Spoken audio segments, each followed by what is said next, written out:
We all know love is in the air, a little extra right now, but for those who are restaurant owners, we want you to be able to carry love from the kitchen out into the dining area. And to help make sure that is possible, I'm here with Chris Magnolia of Magnolia Plumbing, Heating, and Cooling. Thank you so much for being here today. Absolutely, thanks for having me. Yes, absolutely. Well, one thing that's not so romantic, it's not the most glamorous word, is grease trap. Talk to me about what that is in these restaurants and why it's so important to cater to it. Yes, very, very important environmental device.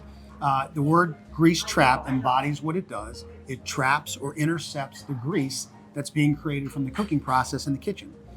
So it's really important for the restaurant itself or the food service establishment, whatever it may be, to trap that grease so that it doesn't continue beyond the device and foul up the sewer lines or anything else that's downstream.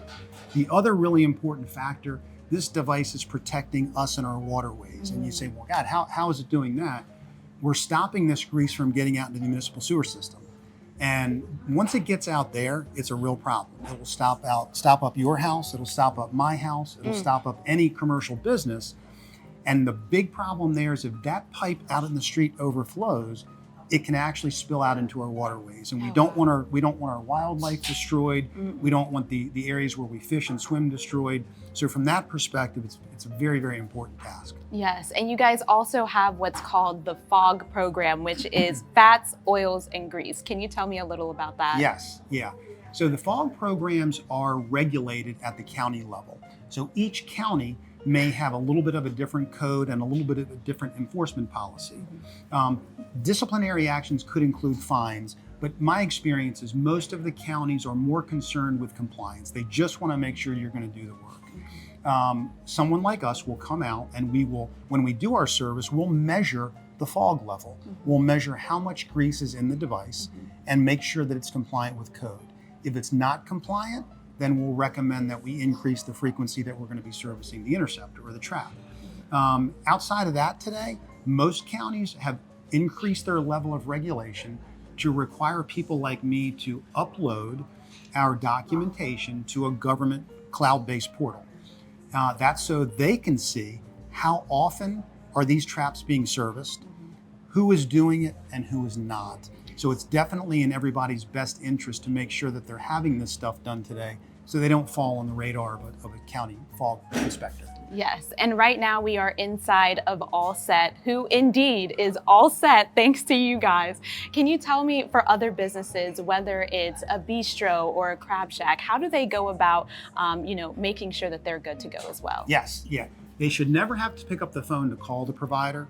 They should have a contract with someone like us. We will come out, we'll assess the situation, we'll give a recommendation that's going to be code compliant with how often the system should be cleaned. It's simple. These proprietors, restaurant proprietors, they're busy, they've got other things to do. As long as we get them on a contract, it's automatic in our system.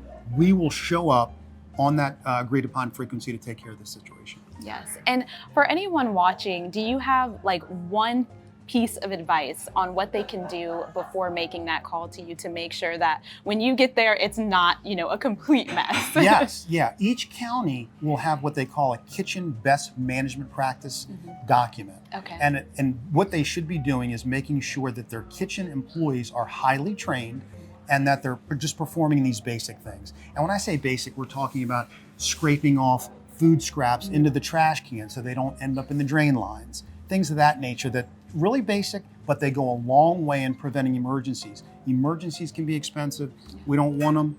We just want them to run their restaurant and make their money and have a good evening. Yes, and if people want to get in touch with you after hearing all of this well-said advice, where can they go for more information? They can go right to our website or our social media. Two very quick ways to find us. Awesome. Well, Chris, thank you so much for your time. Thank you.